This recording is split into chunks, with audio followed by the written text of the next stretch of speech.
اور کہو کہ میرے پروردگار اگر یہ دنیا کی روزی کے بدلے میں دیا گیا ہے تو یہ ہم کو منظور ہے، اور اگر جنت کی نعمتوں میں سے کم کر کے دیا گیا ہے کہ اتنے موتی کے بقدر نعمت کم ہو جائے گی تو ہمیں اس موتی کی کوئی ضرورت نہیں، اس موتی کو تو واپس اٹھا لے۔ یہ بیچارہ گیا، وہ تو بیابان اور ویران کے اندر گیا تھا، اپنے ہاتھ کے اندر موتی رکھا، بیوی نے جو الفاظ کہے تھے وہی الفاظ کہے، یا اللہ اگر یہ دنیا کی روزی ہیں ہماری مقدر کی تو کوئی بات نہیں، اور اگر جنت کی نعمتوں میں سے کم کر کے دیا گیا ہے تو ہمیں اس موتی کی ضرورت نہیں۔ فوراً ہاتھ کھلا تھا، وہ موتی اوپر چلا گیا، کچھ بھی نہیں رہا اس کے ہاتھ میں، وہ خالی ہاتھ رہ گیا۔ اپنی بیوی کے پاس آیا، آ کر کہنے لگا کہ تم نے تو کیسا ورد بتایا کہ میں نے پڑھا کہ وہ تو موتی چلا گیا۔ کہا بس یہ بہتر ہے اس بات سے کہ قیامت کے دن اللہ تبارک و تعالی جنت کے موتی سے ہمیں محروم کر دے۔ قیامت کے دن اللہ تعالی ہر لمحے کی بھوک کے بدلے میں ہمیں جنت کا موتی عطا کرے گا۔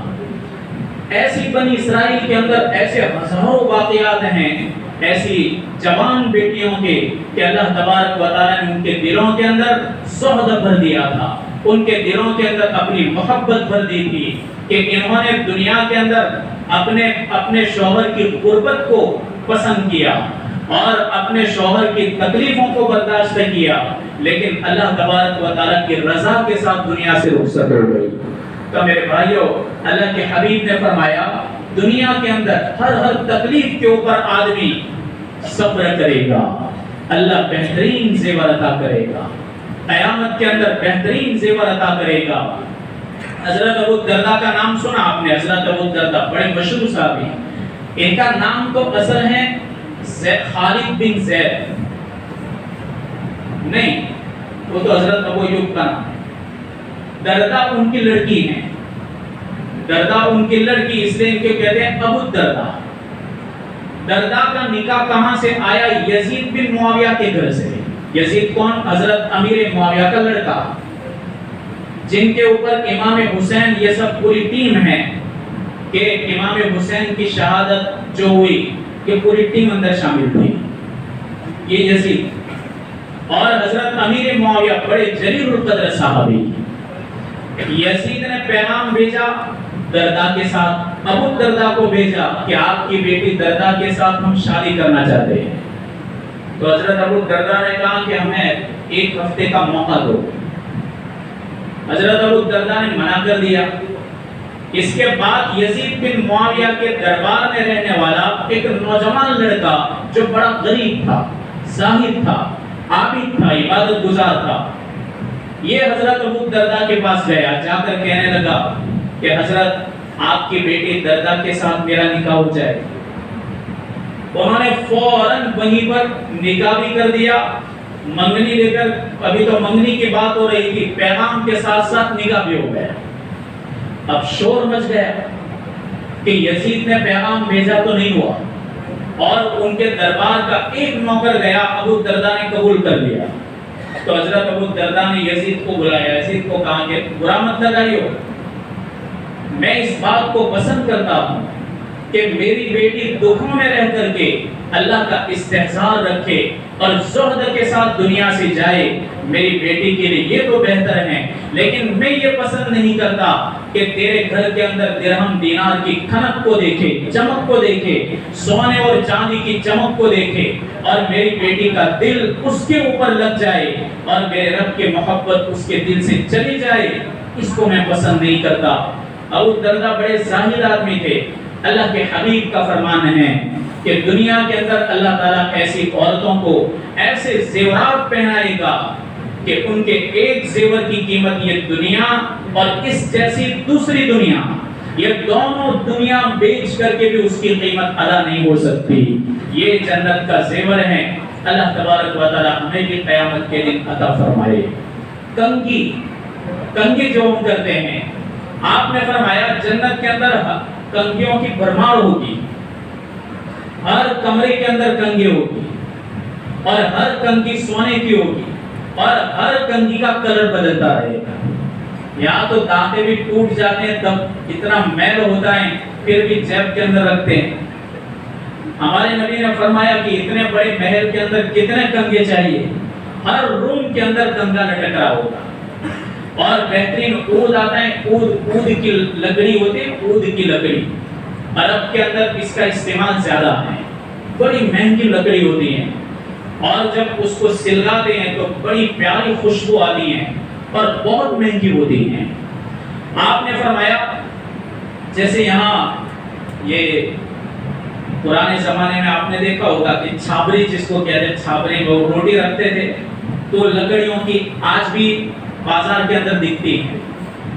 جنت کے اندر اللہ تعالیٰ نے ویسے ہی بہترین گلدستے چھوٹے چھوٹے بنائے ہیں، کس کی؟ عود کی لکڑیوں کے، عود کی لکڑیوں کے، کہ لگاتار ان لکڑیوں سے خوشبو آ رہی ہیں، مہک آ رہی ہیں، اور ان کے اوپر کنگھیاں رکھی ہوگی۔ کتنا بہترین گلدستہ لگ رہا ہوگا کہ اس گلدستے کے اندر سے وہ کنگھی لے گا تو بے شمار خوشبوئیں آتی ہوں گی، جیسے ہی اپنے سر کے اندر گرائے گا تو وہی خوشبوئیں اس میں پیوست ہو جائے گی، اور وہ اس کا سر ایسا مہکے گا کہ اس کی خوشبو گویا 500 سال کی مسافت سے آ رہی ہیں۔ ایسی عیش عشرت اللہ نے بنائی ہیں۔ اللہ تبارک و تعالیٰ اپنی مرضی کے مطابق ہمیں زندگی گزارنے کی توفیق عطا فرمائے اور جنت کا مستحق ہمیں بنائے، کہنے سننے سے زیادہ عمل کی توفیق عطا فرمائے۔